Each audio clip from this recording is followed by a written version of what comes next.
Assalamu alaikum. How are you all? A very happy good morning. Dear students, कैसे हैं आप सब? खैरियत से हैं? ठीक ठाक? वेरी गुड भाई. अब आप लोग तो काफ़ी इंटेलिजेंट हैं. तो अब आप लोग को पता होगा कि आज हम क्या करने वाले हैं. Isn't it? Yes, you all know that. आज हम चैप्टर 2 की कॉम्प्रिहेंशन एक्सरसाइजेस करेंगे. इससे पहले हमने क्या किया था? हमने न्यू वर्ड्स फाइंड आउट करे थे, उनके मीनिंग्स फाइंड आउट करे थे. मीनिंग्स हमने कॉपी में नोट डाउन कर लिया था ना आप लोगों ने, और टीचर को यकीनन चेक करवा दिया होगा. Very good, you are very responsible. Okay. फिर उसके बाद हमने क्या किया था? हमने स्टोरी टेलिंग की थी, फिर हमने रीडिंग की थी. रीडिंग भी आप लोगों को अच्छी तरीके से करनी आ गई होगी. अब हम क्या करेंगे? अब आज हम डिस्कशन करेंगे. वर्बली हम कॉम्प्रिहेंशन एक्सरसाइजेस को डिस्कस करेंगे. ठीक है, चलें. The first question is what's the difference between Hindu and Muslim religions. Hindu and Muslim religions में डिफरेंस क्या है भाई? बहुत ज़्यादा डिफरेंसेस हैं, बहुत बड़े डिफरेंसेस हैं. Let's to look have a answer. Okay, there is a big difference in Hindu and Muslim religions. मैंने आपसे कहा ना कि भाई बहुत ज़्यादा डिफरेंस है, बहुत बड़े बड़े डिफरेंस मौजूद हैं. Islam does not divided humans into class और caste. All Muslims are equal because they are created by Allah. सबसे पहला क्या है भाई? ये है कि इस्लाम में तमाम लोगों को, तमाम मुसलमानों को इक्वलिटी दी गई है, यानी इक्वल दर्जा दिया गया है. इस्लाम की नज़र में कोई भी अहमियत नहीं रखता ज़्यादा, या ना कोई गोरा काले से ज़्यादा अहमियत रखता है, ना अरबी अजमी से ज़्यादा अहमियत रखता है. ठीक है, ना कोई बड़ा छोटे पर अहमियत रखता है. इसीलिए सब बराबर हैं.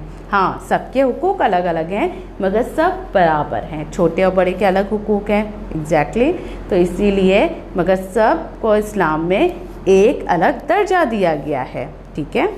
Okay. Muslims worship Allah only. He is the most powerful and great. Hindu worship idols kept in temples.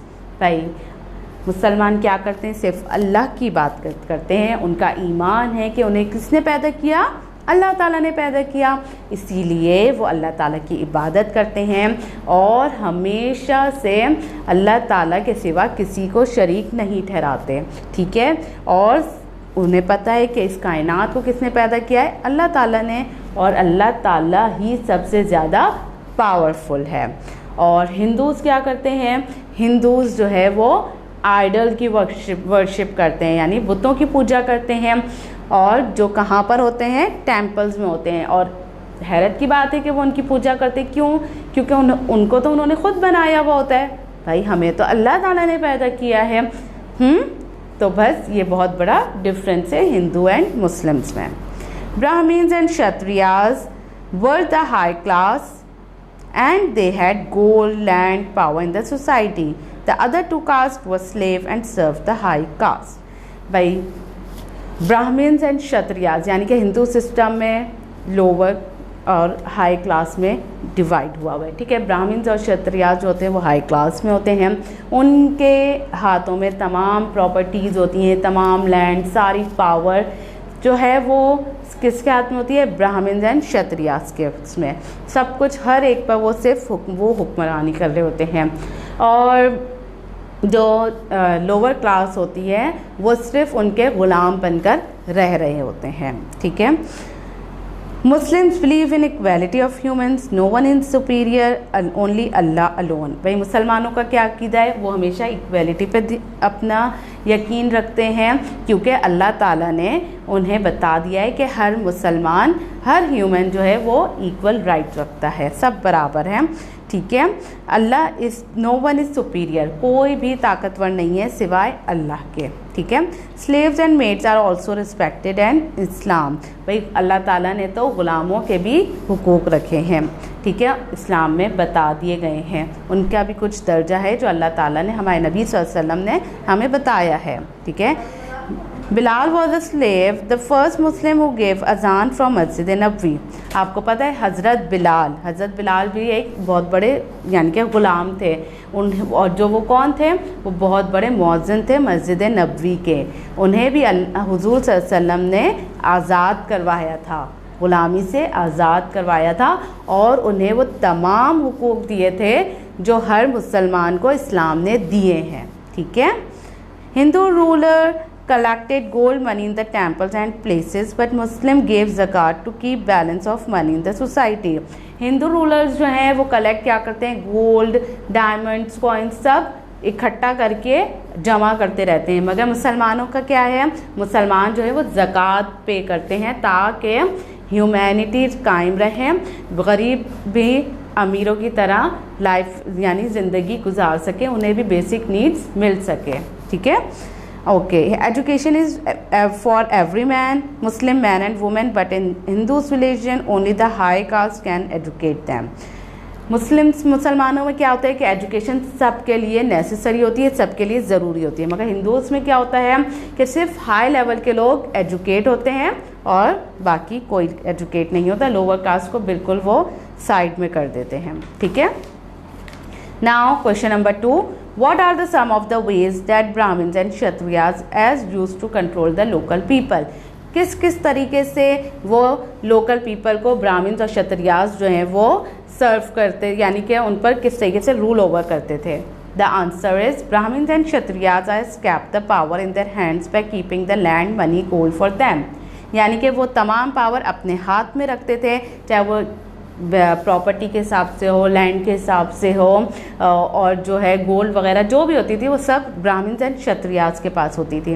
The local people और the low cost were workers and slaves to serve these to caste. Local people जो होते थे वो सिर्फ उनके ग़ुलाम बन के रहते थे और उनकी खिदमत करते रहते थे। The Brahmins and Kshatriyas are as were the priest and the warriors and the rule the land. भाई ब्राह्मण्स और क्षत्रियास जो हैं वो फौज वगैरह में भी होते थे, तो वो क्या करते थे, उन पर बहुत ज़्यादा ज़ोर ज़बरदस्ती करते थे। The local people were so poor that they don't even have enough food to eat. यानी कि जो लोकल लोग होते थे वो बहुत ज़्यादा गरीब होते थे, वो उनका मुकाबला नहीं कर सकते थे, वो तो इतने गरीब होते थे कि उनके पास बेसिक नीड की भी थिंग्स नहीं होती थी, यहाँ तक कि खाने के लिए भी कुछ नहीं होता था। The Brahmins and Kshatriyas were so greedy that they collected money and gifts offered by the people and kept in places, palaces and temples. Brahmins and Kshatriyas जो है वो बहुत मगरूर होते थे, वो जो भी पैसे होता था वो अपने पास रखते थे और उसे जमा करते थे, या तो टेम्पल्स में रखते थे या फिर अपने महलात में रखते थे। ठीक है। अच्छा, question number 3, what are some of the ways in which people invest and save their wealth now? There are many ways in which people invest money. बहुत सारे तरीके थे जिसमें पीपल इन्वेस्ट कर सकते थे money. Number 1 is bank account, bank में अपना अकाउंट आप खुलवा सकते हैं। Bonds and saving certificates, bonds and saving certificate जो गवर्नमेंट की तरफ से होते हैं उस तरीके से भी हम इन्वेस्ट कर सकते हैं money. Lockers, buy property, shop apartment, invest in business, life, education, marriage and general insurances. ये तमाम चीज़ें हैं, जैसे प्रॉपर्टी हम परचेज़ कर सकते हैं जिसमें हमारे पास शॉप्स आ जाती हैं, हम अपना घर वगैरह, इस तरीके से भी हम मनी इन्वेस्ट कर सकते हैं।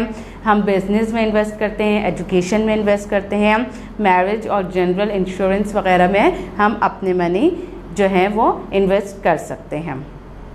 I am an idol breaker, not an idol trader.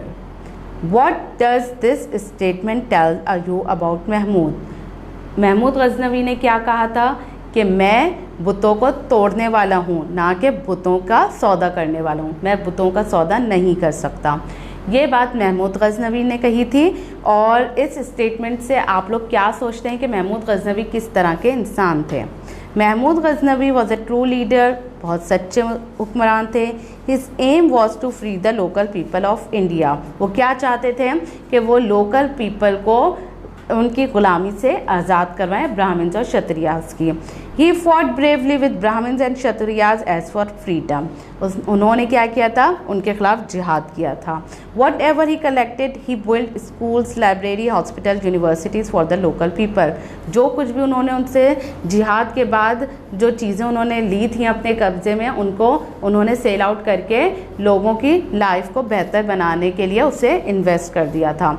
When he fought the rulers of Somnath and won, he had a chance to visit the idol of Somnath। जब उन्होंने सोमनाथ को फतह किया था, यानी कि सोमनाथ जो एक एरिया था जहाँ पे उन्होंने सारे बुतों को तोड़ा था, तो उसमें से बहुत सारे गोल्ड के कॉइन्स और बहुत सारे मनी उन्हें मिले थे। तो उन्होंने क्या किया था, उन्होंने कहा था it was a huge idol hanging in air, यानी कि वो एक बहुत बड़ा आइडल था जो एयर में लटक रहा था। महमूद गजनवी ने क्या किया था कि उसे तोड़ दिया था, ठीक है। और फिर उन्होंने क्या किया था, उन्होंने पहले तो ब्राह्मण्स और क्षत्रियास उनके पास आए थे, उनके पैर पड़ गए थे कि आप ऐसा ना करें, इस बुत को ना तोड़ें, इसके बदले हम आपको हैवी अमाउंट दे देते हैं। मगर उन्होंने क्या कहा था कि नहीं, मैं बुत को तोड़ने आया हूँ, मैं इसका सौदा करने नहीं आया हूँ। तो फिर उन्होंने क्या किया था, उन्होंने उस बुत को तोड़ा था, जो सारे कॉइन्स, मनी, डायमंड्स जो कुछ भी निकले थे, उन्होंने उन सबको कलेक्ट किया था और फिर उससे क्या किया था, उसको इन्वेस्ट किया था लोगों की लाइफ को बेहतर बनाने के लिए।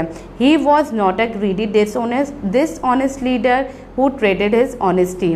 वो एक सच्चे मुसलमान हुक्मरान थे, वो लालची नहीं थे, इसलिए उन्होंने, और वो अपनी यानी कि हुक्मरानी का वो सौदा नहीं कर सकते थे, इसीलिए उन्होंने क्या किया था, उन्होंने उसे सेल आउट करके उनकी ऑफ़र जो थी उसको ठुकरा दिया था। He was trusted by his people because of his truth and sincerity. भाई उनकी इसी सदाकत की वजह से लोग उन पर पूरी तरीके से ट्रस्ट करते थे और उन पर बिलीव करते थे, ठीक है।